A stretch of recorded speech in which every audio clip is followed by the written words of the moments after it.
Hello, welcome to Thor Talk, the show all about Marvel's resident god of thunder. On this episode of Thor Talk, the Immortal Thor continues as Thor battles Toranos, the first god of thunder. Even if Thor can prevail, the cost will be great, and if he fails, Midgard will soon follow. The son of the earth will be forced to place his trust in the greatest of villains, and give up one of the things that he values the most. So, let's take a look at the next chapter in the Immortal Thor on Thor Talk.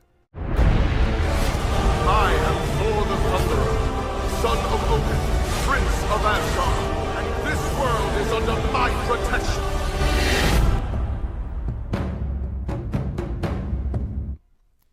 The Immortal Thor number 2 was written by Ewing and was published in September of 2023. Once again, the issue begins with a quote from the Eddic poem Völuspá. This time, it's from stanza 48, and it reads as follows. Trembles Yggdrasil's ash, yet standing, groans that aged tree, and the Jotun is loosed. This stanza is describing the beginning of Ragnarok, the end of the gods.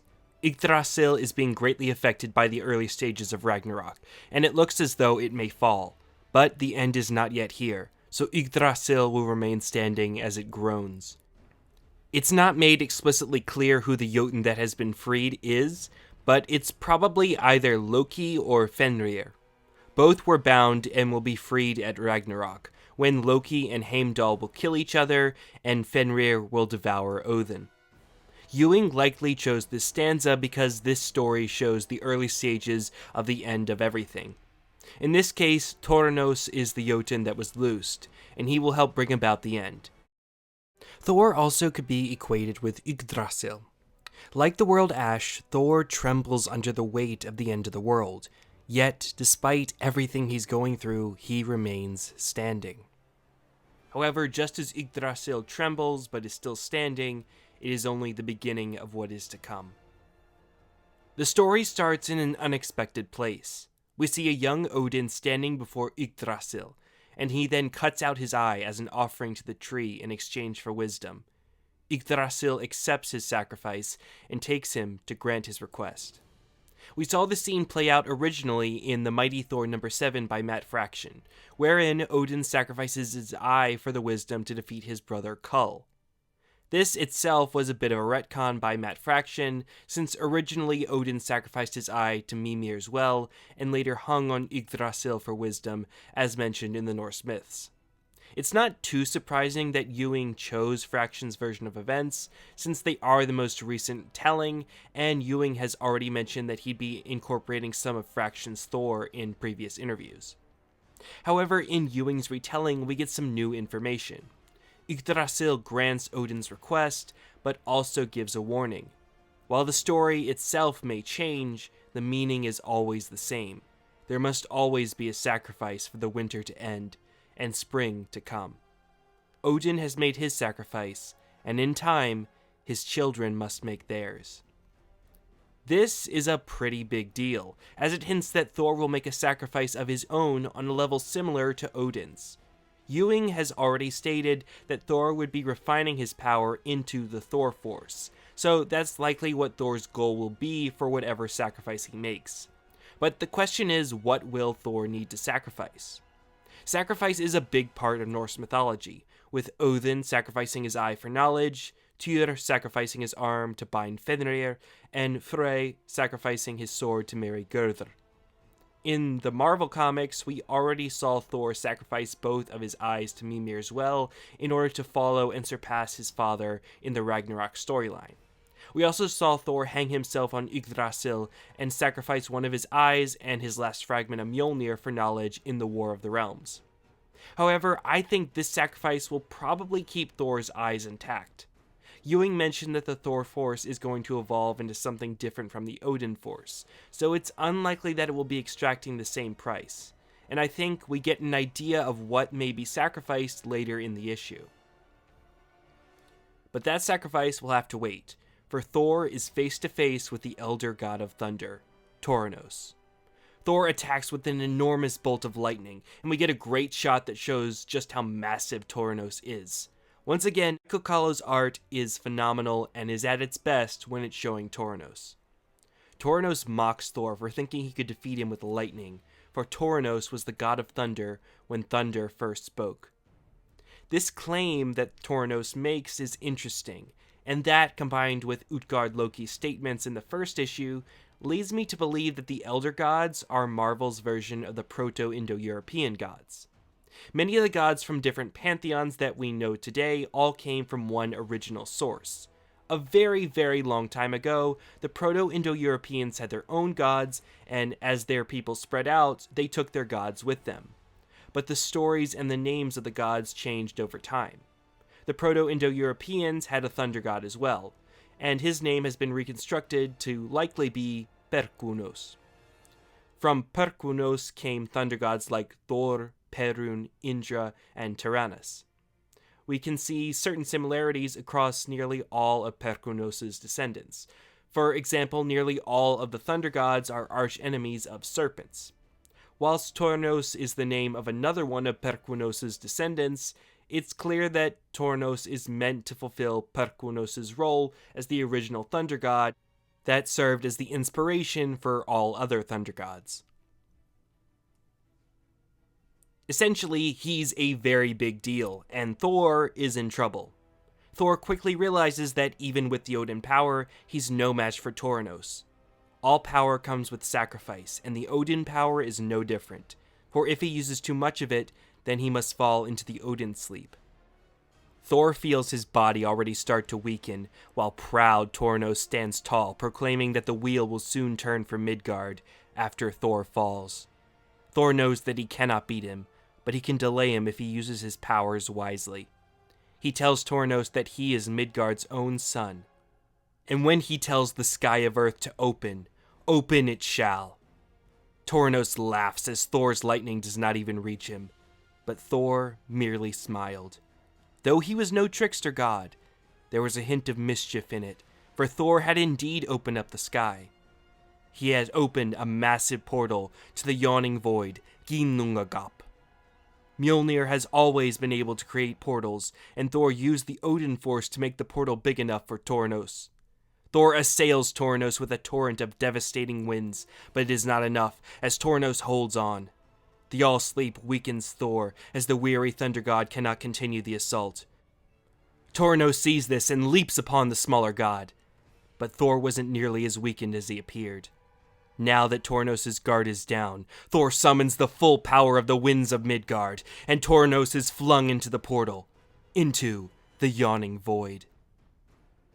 I loved this moment, and I'd have to say that it's my favorite part of the issue. First of all, it's great to see Thor utilizing some of Mjolnir's lesser-known abilities and using them in creative ways. Too often, Thor's battles just involve lightning and hitting things with a hammer. It's an effective strategy, and there's nothing wrong with those things, but Thor has so many other interesting abilities that often seem forgotten. I also like that this moment also portrays Thor as an incredibly smart fighter, which again, he should be given his thousands of years of battle experience. Thor quickly recognizes that he is completely outmatched by Toranos, and he uses that to his advantage. He plays into the fact that Toranos views him as a weakling, and is able to turn the tables on the Elder Thunder God. And as a Norse mythology geek, I also really liked that he sends him to the Yawning Void, also known as Ginnungagap. In the Norse myths, this is the primordial void that existed before the first beings emerged. Thor closes the portal, but he knows that Toranos will soon return, and he is in no shape for a rematch.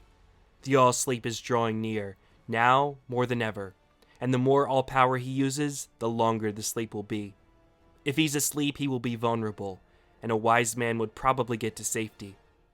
Perhaps he is a fool, but Thor would consider himself to be a poor king if he left things as they were. Toranos attacked the people of Earth because Thor was there, and who would he be if he flew away from what was wrought in his name? Thor carefully infuses the all-power with his hammer's power over time and space, and makes a prayer to his brother Bragi, the god of poetry. For a certain poetry is required for this intricate technique to work. He whispers a final prayer to Odin in Valhalla. The Statue of Liberty stands tall once again, as Thor has repaired the damage done to the city. Injured mortals can now be reached, but the dead will stay dead. Another great moment in this issue. First, I appreciate that we get a reference to Bragi.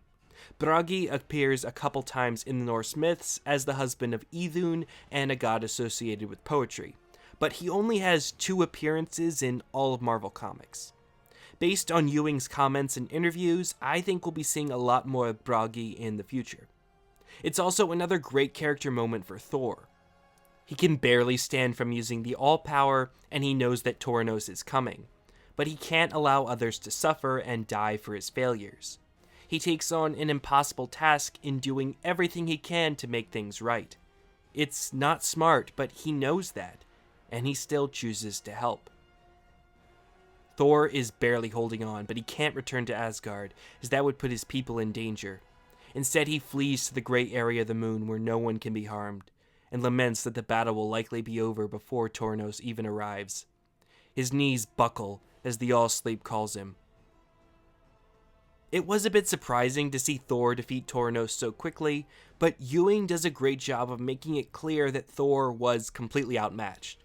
It is a desperate situation, and now all Thor can do is find a place to die where no one else will be hurt. He's not giving up, but his body is failing him, and there's only so much he can do.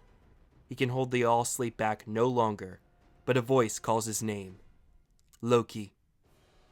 Thor barely rises to his feet and tells Loki to warn Asgard, but Loki needs to ask something of Thor.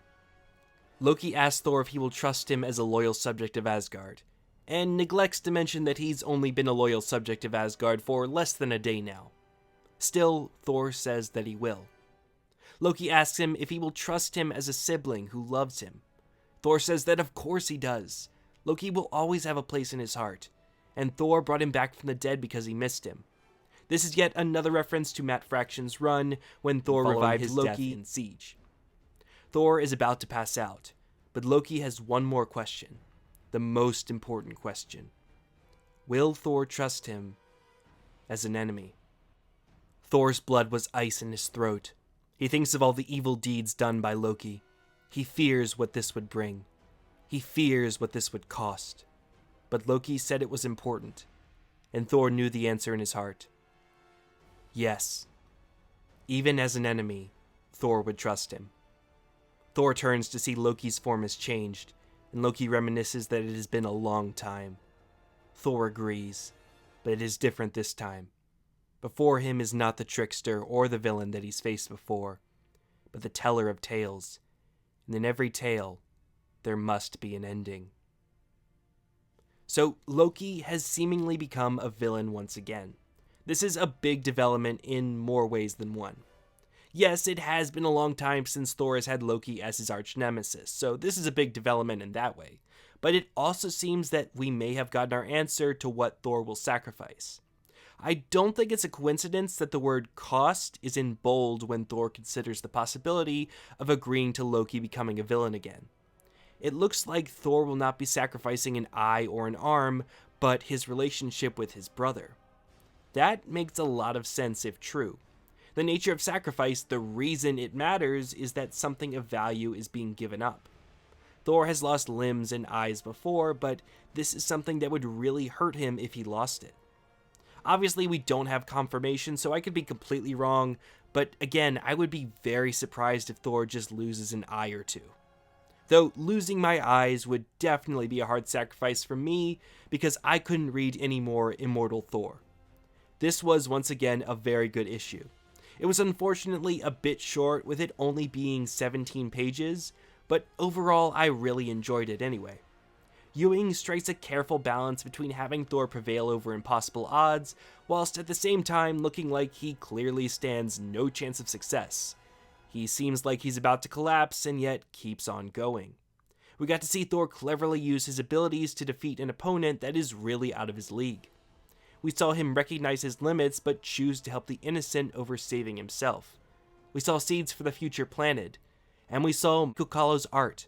What more could you ask for? Well, that's all for this episode of Thor Talk. I hope you enjoyed the issue and my analysis. Please let me know what your thoughts were for this issue. Do you think I'm right about Thor's sacrifice, or will it be something completely different, like being forced to watch Thor Love and Thunder? With that being said, see you next time on Thor Talk, where... You'll behold in